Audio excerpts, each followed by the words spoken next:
Olá, turma. Hoje a aula é sobre requisitos não funcionais. Antes, um recado importante. Vacine-se e ajude outras pessoas a se vacinarem, ajudando as pessoas a fazerem um cadastro no governo do estado ou nos governos municipais. E mesmo após vacinados, continuemos usando máscara para evitar a disseminação do vírus. Vamos posicionar nossa aula. Tá? A aula de hoje tem a ver com vários desses aspectos que já discutimos. Porque a elicitação, análise e especificação dos requisitos não funcionais, ela é feita em conjunto com os demais requisitos. Tá? A gente está tratando de forma separada aqui nessa aula por fins didáticos, mas é uma atividade que é feita em conjunto com as demais atividades de elicitação, análise e especificação de requisitos funcionais. Qual é a motivação da gente estar falando sobre requisitos não funcionais, né, que são os atributos de qualidade? Porque o sucesso de um software não é só estritamente as funcionalidades que são entregues pelo sistema.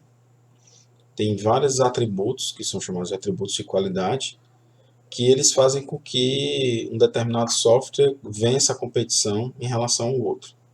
Né? Por exemplo, nós temos há décadas a famosa Guerra dos Navegadores. Né?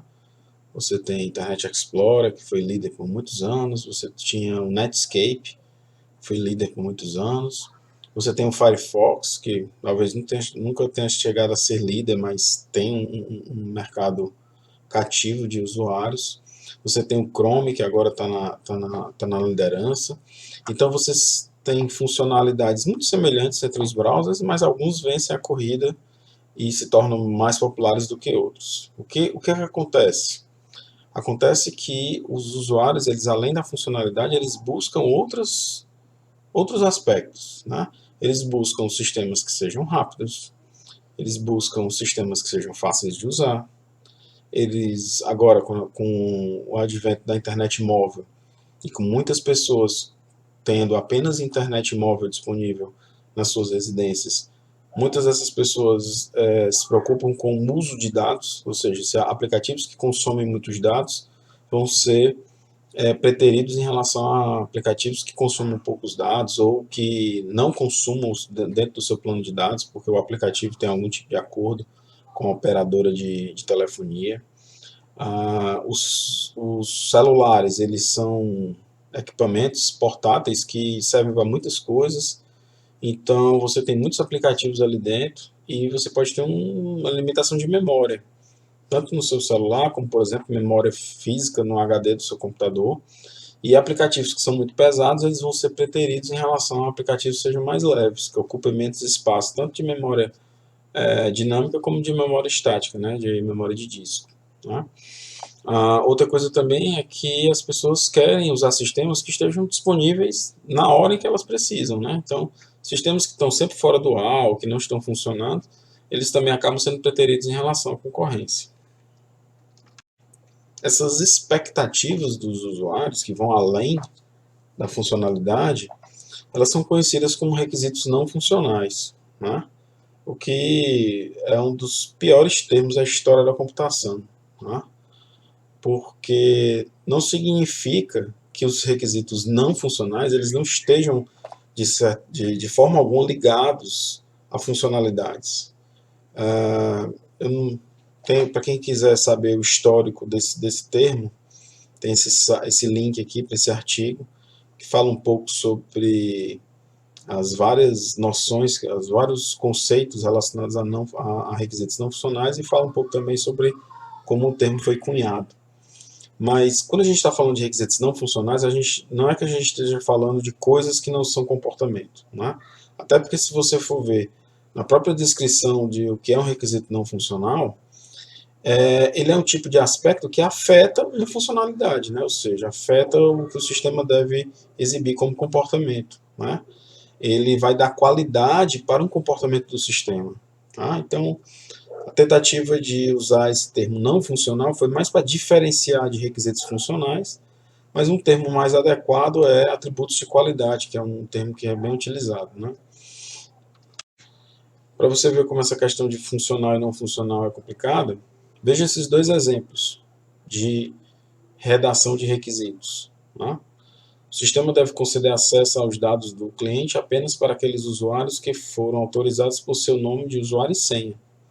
Isso aqui é claramente uma descrição funcional, descrevendo um comportamento do sistema a partir de uma determinada contexto, condição.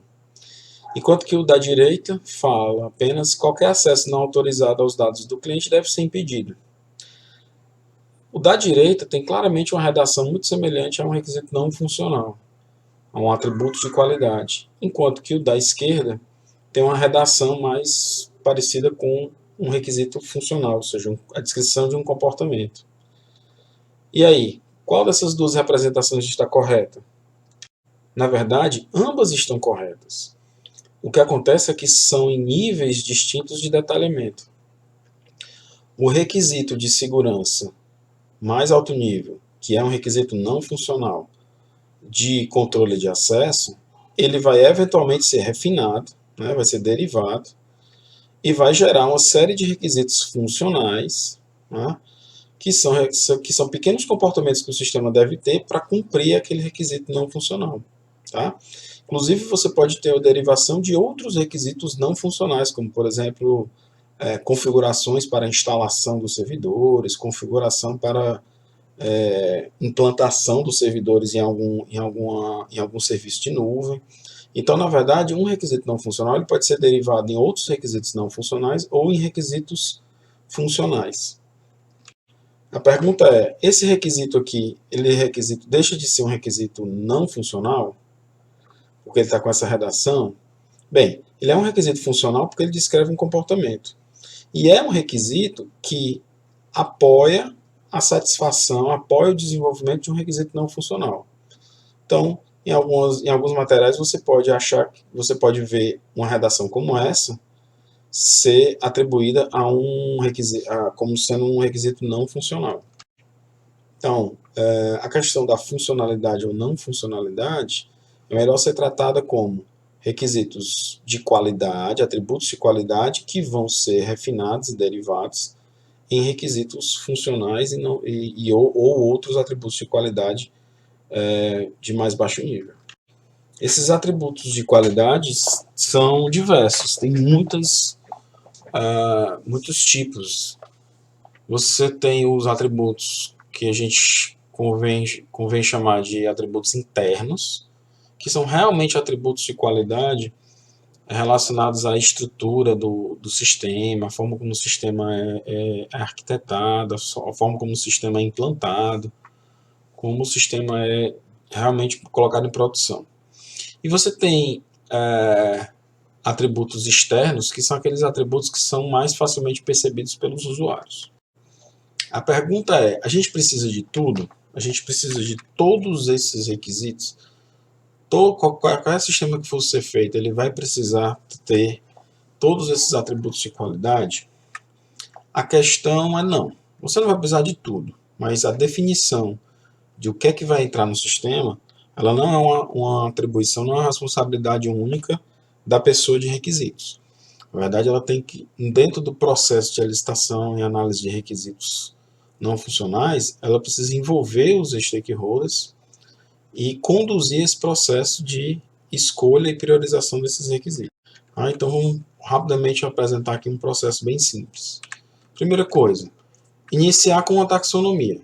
Existem várias, né? Essa taxonomia aqui é do livro do Carl Eggers, da Joy Batty, que lista aqui uma série de qualidades externas e internas, com uma pequena explicação. Isso aqui serve como um guia inicial para você saber se aquilo ali vai ser aplicado no seu sistema ou não. Né? Então, a partir de uma grande taxonomia, você passa para a segunda parte, que é filtrar essa lista. E aí você já precisa envolver os stakeholders, envolver as partes interessadas, os donos do produto, os usuários que são ponto focal dos usuários. Por quê? Porque eles é que precisam alimentar a equipe de desenvolvimento com as características que são pertinentes, né? Que são mais prováveis de serem importantes para o projeto. Tá? Eles vão definir, num primeiro momento, se aquelas características valem ou não. Tá? tem que ser guardado uma explicação de por que aquelas características foram pré-escolhidas, para você guardar aquela explicação, né? Ou seja, por que eu preciso de desempenho? Por que eu vou precisar de interoperabilidade? Então isso precisa ser armazenado, precisa ser registrado de alguma forma. É importante entender que o produto não vai exibir essas características de qualidade aqui por acaso. E também você não pode jogar isso todo para a equipe de desenvolvimento fazer como se fosse uma coisa óbvia. Eu vou encomendar aqui um sistema e o sistema já vai ser entregue, por exemplo, com robusto, já vai ser entregue com bom desempenho, já vai ser entregue com interoperabilidade, tipo, ao acaso, ou por obra da própria equipe de desenvolvimento. Não é assim que funciona. Você só vai conseguir que o seu produto exiba essas características se você trabalhar essas características desde o início e ficar claro que aquelas características precisam estar no produto. Porque senão o produto ele vai ter todas as funcionalidades, mas ele não vai ter aquele apelo a mais para os usuários de estar utilizando o sistema, de estar fazendo uso do sistema e trocando uma aplicação ou um aplicativo concorrente pelo seu. Uma vez que você já identificou, nesse ponto aqui, quais são as características que são importantes, né, você vai começar uma priorização das características entre elas. Tá? Então, digamos que você fez aqui uma lista, né, aqui nesse exemplo eu tenho uma lista filtrada, ó. Eu não tenho todos os atributos, né, aqui eu só tenho 8 atributos, né, uma lista bem maior aqui. Então, eu tenho 8 atributos e eu vou fazer uma comparação 1 a 1. Essa aqui é uma técnica, não, tem outras formas de fazer essa priorização, mas basicamente eu vou fazer uma priorização 1 a 1, fazendo uma comparação direta entre dois tópicos. Né? Aqui uma legenda, a legenda dessa figura é a seguinte: quando você tem um chapéuzinho aqui, ou então a setinha para cima, significa que nessa comparação de, por exemplo, disponibilidade e integridade, a integridade ela é mais importante.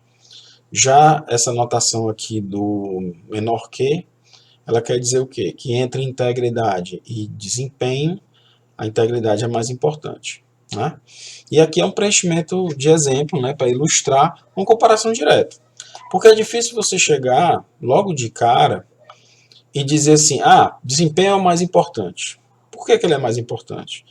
Então, uma técnica simples é fazer uma comparação 1 a 1 entre segurança e, por exemplo, entre segurança e performance. Qual é o mais importante? Aqui nós estamos vendo que entre segurança e performance, né, desempenho, segurança é mais importante. Então, uma vez que você faz essa comparação 1 a 1, junto com os stakeholders, por exemplo, num workshop, numa oficina, em que você chama stakeholders importantes do projeto para discutir isso, você chega aqui num score, né, no caso aqui dessa planilha, o score mais alto é de Security. Security é, com certeza, a mais importante de todas essas características. Para que eu vou utilizar isso aqui? As características que são mais importantes, elas vão ser, por exemplo, implementadas primeiro, elas vão ser detalhadas, refinadas logo no início do projeto. Por quê? Porque elas são as mais impactantes. Da mesma forma como eu tenho requisitos funcionais, histórias de usuário, casos de uso que são mais importantes, que são desenvolvidos primeiro. O próximo passo é licitar as expectativas específicas para cada característica. Então, tudo bem, você chegou e disse, a segurança é importante, integridade é importante, usabilidade é importante, mas o que exatamente dentro da usabilidade, dentro da segurança, dentro da integridade é importante? E aqui é onde você começa realmente a elicitar detalhes dos requisitos. Muito semelhante àquele momento de detalhar histórias de usuário, por exemplo, ou detalhar casos de uso. É o mesmo raciocínio. Eu primeiro achei os itens no nível abstrato e agora eu vou fazer um detalhamento para poder entender mais. E aqui a gente usa a nossa caixa de ferramentas preferida de uma pessoa de requisitos, que são perguntinhas. Quando, como, quem, o que, onde, quanto, né? Quanto no sentido de how much, how many, e principalmente o porquê. Então, vamos usar e abusar dessas perguntas para extrair informações. Então, se você chegar para o usuário e perguntar quais são seus requisitos de interoperabilidade, ele não vai conseguir responder, né? Lembre-se, o usuário ele pode não saber o que ele quer receber, mas ele sabe onde está o problema dele. Ele sempre sabe qual é o problema dele. Ele pode não saber qual é a solução que ele precisa, né? Então, por exemplo, em vez de perguntar assim, quão confiável o software tem que ser, ou quais são os requisitos de interoperabilidade, que tal fazer uma pergunta do tipo, quanto tempo você acha que é aceitável para uma determinada consulta ou operação ser executada? E aí o usuário vai responder, olha, isso aqui tem que ser feito em 5 minutos, porque 5 minutos é o tempo, e aí vai dar uma explicação de por que é 5 minutos, ou por que são 5 segundos, ou por que essa transação aqui pode esperar para o próximo dia, porque não tem problema esperar. Essas informações os usuários conseguem responder para você. Tá? Mas se você pedir para ele escrever o requisito de desempenho, ele não vai saber escrever. Ele precisa ser estimulado, ele precisa ser instigado a falar sobre os seus problemas do ponto de vista dos requisitos não funcionais, dos atributos de qualidade do sistema. E por fim a gente chega no momento em que a gente vai especificar os requisitos de qualidade, né? E aí, existe nos requisitos funcionais, normalmente isso não acontece, porque ninguém coloca assim uma história de usuário do tipo, o usuário vai usar o sistema, o usuário acessa o sistema, porque é meio óbvio, né? Mas é impressionante como as pessoas escrevem requisitos não funcionais óbvios, do tipo, o sistema deve estar disponível, o sistema tem que ser fácil de usar, o sistema tem que ser rápido. São escritas de requisitos de qualidade, de atributos de qualidade, que não agregam, porque não trazem nenhuma informação que foi levantada junto com os stakeholders. Então, a melhor versão, por exemplo, para disponibilidade, o sistema deve estar no mínimo 95% do tempo disponível nos dias de semana, entre 6 da manhã e meia-noite, e pelo menos 99% disponível nos dias das semanas, entre 3 da manhã e 5 da manhã. Veja que aqui é como se o sistema tivesse uma operação crítica de madrugada, né? Alguma característica desse sistema faz com que de madrugada ele precisa estar muito disponível, né? Isso aqui veio da onde? Isso aqui veio da conversa com os usuários. Quando você perguntou, por exemplo, quando o sistema é mais utilizado, ou quando os usuários mais importantes do sistema acessam. Qual o horário que os usuários mais importantes do sistema acessam o sistema? E aí você consegue coletar essas informações e escrever bons requisitos de não funcionais. Aqui eu não vou ler para vocês, vocês podem pausar o vídeo aí. São exemplos tirados do livro do Wiggers. Para cada categoria de requisito não funcional, ele tem um ou mais exemplos de requisitos bem estruturados escritos, inclusive com um pouco mais de discussão e detalhes sobre a escrita, tá? Então, requisitos não funcionais genéricos demais, o sistema deve ter interoperabilidade, etc, blá, blá, blá, eles não agregam e são apenas não agregam. Contudo, porém, entretanto, as coisas têm um preço, né? Então, você partiu de uma taxonomia grande, você conversou com os stakeholders, você filtrou o que era importante, ou seja, simplesmente tirando o que não é importante e o que é importante, separou, fez uma comparação direta entre os tipos de requisitos não funcionais, entre os atributos de qualidade, e criou uma ordem, né, digamos assim, de prioridade, mas existem relacionamentos que são típicos. Relacionamentos típicos em que sentido? De que para a maioria dos sistemas, Alguns atributos de qualidades, eles impactam positivamente ou negativamente outros atributos de qualidade. Ou simplesmente não impactam, não tem nenhum tipo de relacionamento. Isso aqui funciona para a maior parte dos sistemas. Vamos dar um exemplo aqui, por exemplo. Performance. A performance, o desempenho, é um atributo de qualidade que impacta positivamente a eficiência do sistema. Por outro lado, você tem um atributo de qualidade de usabilidade que tipicamente impacta negativamente a eficiência. Para você ganhar usabilidade, às vezes você tem que perder um pouco de eficiência.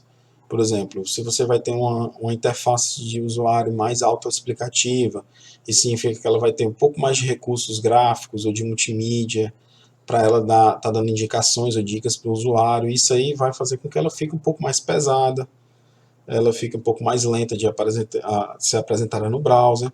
Então, esses relacionamentos aqui são importantes. Essa tabela aqui não é a única, existem outros trabalhos que mostram outros interrelacionamentos, tá? Mas é uma coisa que você precisa ter em mente, porque quando o seu usuário seleciona determinados itens e prioriza determinados itens, você tem que enxergar quais são os impactos nos outros atributos de qualidade. Então, por exemplo, pegando um exemplo aqui de desempenho.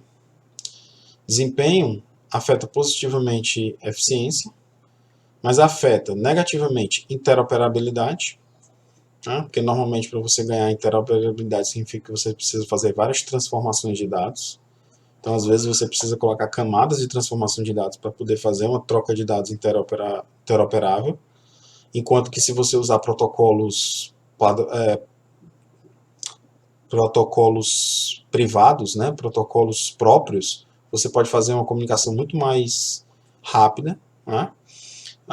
Desempenho afeta portabilidade, por exemplo, né? Ou seja, você pode ter, para você fazer um aplicativo bem feito, você precisa fazer um aplicativo raiz, nativo para Android, e um aplicativo nativo para iOS, por exemplo. Então, para ganhar performance no seu aplicativo, você precisa fazer duas versões desse aplicativo, que faz com que você perca portabilidade, por exemplo. Então, existe uma análise de compensação que precisa ser feita. Isso aqui também é tarefa da pessoa de requisitos levar isso ao cliente, porque isso aqui não é óbvio para os usuários. Ok, e uma vez que eu tenha os meus requisitos não funcionais especificados, o que acontece depois? Eu cheguei naqueles requisitos não funcionais especificados. Do ponto de vista de requisitos, ainda precisa ter mais um mapeamento, que é, como a gente já inclusive ilustrou no início da aula, você pode ter aqui atributos de qualidade que vão ser derivados em outros requisitos funcionais. Então, você achou requisitos funcionais, você achou requisitos não funcionais, mas quando você realmente sentou para detalhar e especificou os requisitos não funcionais, você precisou derivar novos requisitos funcionais, que são a operacionalização daquele atributo de qualidade no sistema, né? Que seria essa primeira linha aqui. Tá? Então, isso aqui ainda é tarefa da pessoa de requisitos. Mas mesmo essa tarefa aqui, já é interessante que seja feito com a pessoa de desenvolvimento, com a pessoa de arquitetura, a pessoa que conheça um pouco sobre como o sistema já está sendo desenhado. Por quê? Porque vários desses atributos de qualidade aqui, quando eles vão ser refletidos, eles vão ser implementados, eles podem ter uma combinação de requisitos funcionais, ou seja, novas funções do sistema, junto com alguma coisa de design, alguma coisa de projeto do sistema sendo colocado. Então, esse último mapeamento aqui ainda é uma responsabilidade da pessoa de requisitos. Esses outros 3 mapeamentos aqui é aquele trabalho da equipe de desenvolvimento, de arquitetura, de definição de como vai ser a operação do sistema, que vai fazer, ou seja, esses atributos de qualidade aqui vão influenciar a arquitetura dos sistemas, as restrições de design, as restrições de implementação do sistema, que aí não é mais papel exclusivamente da pessoa de requisitos. Bom, quais são as conclusões a partir disso? Primeiro, é que você tem que tomar muito cuidado para não ficar lustrando os requisitos, né, que é o tal do gold plating. Gold plating já é perigoso em requisitos funcionais. Em requisitos não funcionais é mais perigoso ainda. Você coloca ali 3, 4 requisitos não funcionais de robustez, desempenho, aquilo ali está elevando o risco, trazendo um risco muito grande do seu projeto, porque se você entrar num acordo de entregar aqueles requisitos implementados, aquilo ali pode ter um custo de implementação muito alto, tá? E acaba desviando do foco de quais são os atributos de qualidade realmente necessários para o cliente. Então, Gold plating já é perigoso com requisitos em geral. Com requisitos não funcionais é mais perigoso ainda. Então, você não pode, por exemplo, iniciar aquela taxonomia e escrever um requisito não funcional, um para cada tipo. Tá? Você vai estar fazendo uma especificação super abrangente, mas que ela pode realmente não ser necessária. Os clientes, os usuários podem não ver valor naqueles atributos de qualidade. E também, como eu falei no início da aula, para alcançar o melhor equilíbrio dessas características de qualidade do produto, os requisitos não funcionais eles são tratados juntos das outras fases, a licitação, análise e especificação. São feitos de forma conjunta, junto com requisitos funcionais. A pessoa de requisitos ela precisa estar conversando com os clientes e percebendo quando ela está recebendo um feedback de um comportamento esperado e quando ela está recebendo um feedback de uma característica de qualidade que a solução precisa ter. Tá? Para quem quiser ver mais exemplos, inclusive se você está querendo escrever um exemplo de um tipo específico de requisito de qualidade. Eu quero escrever um requisito não funcional de usabilidade. Vá nos catálogos que tem exemplos desses requisitos não funcionais, que é a melhor forma de você começar a escrever os seus requisitos. Tá? No livro do Wiggers, no capítulo 14, tem bastante exemplo de requisitos não funcionais. É isso aí, turma.